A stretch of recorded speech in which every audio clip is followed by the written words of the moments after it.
लोकसभा में जम्मू और कश्मीर आरक्षण संशोधन विधेयक 2023 और जम्मू और कश्मीर पुनर्गठन संशोधन विधेयक 2023 पास हो गए हैं।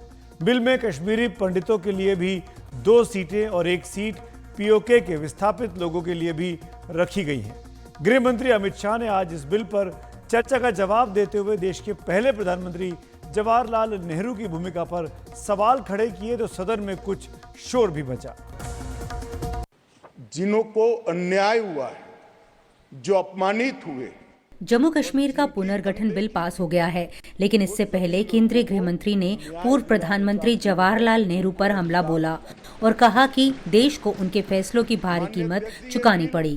कि 2 बड़ी गलतियां जो पंडित जवाहरलाल नेहरू के प्रधानमंत्री काल में हुई, उनके लिए गए निर्णयों से हुई, इसके कारण सालों तक कश्मीर ने सहन करना पड़ा। एक सबसे बड़ी गलती, जब हमारी सेना जीत रही थी, पंजाब का एरिया आते ही सीज फायर कर दिया गया और पाक ऑक्यूपाई कश्मीर का जन्म हुआ। अगर सीज फायर 3 दिन लेट होता तो पाक ऑक्यूपाई कश्मीर आज भारत का हिस्सा। हालांकि जम्मू कश्मीर के पूर्व मुख्यमंत्री ने कहा कि फैसले तब के हालात के अनुसार लिए गए। फिर कहते हैं शेड्यूल ट्राइब हमने ये जो है इनको दिया है, जो है कैंसर कहते हैं ये गुजर और बकरवाल। वो मेहरबानी है इंदिरा गांधी की।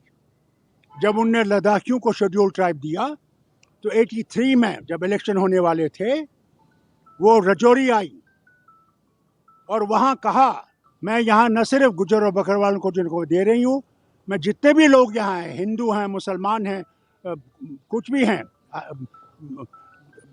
दलित हैं, उन सबको मैं रिजर्वेशन दूँ। माननीय अध्यक्ष जी, ये बिल इस नए बिल के तहत 2 सीटें कश्मीर विस्थापितों के लिए आरक्षित होंगी। 1 सीट पीओके के विस्थापित व्यक्तियों के लिए दी जाएगी। इनमें से 1 महिला होना जरूरी है।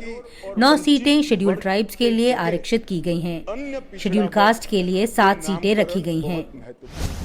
जम्मू में पहले 37 सीटें थीं, जो अब 43 हो गई हैं। कश्मीर में पहले 46 सीटें थीं, अब 47 हो गई हैं। पीओके की 24 सीटें रिजर्व रखी गई हैं।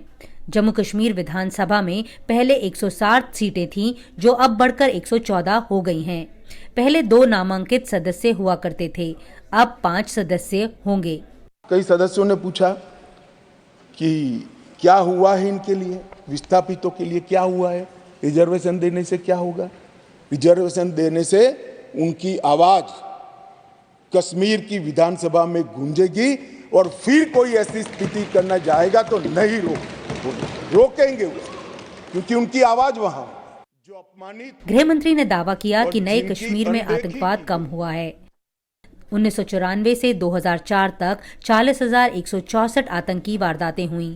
2004 से 2014 तक 7,217 और 2014 से 2023 तक 2,197।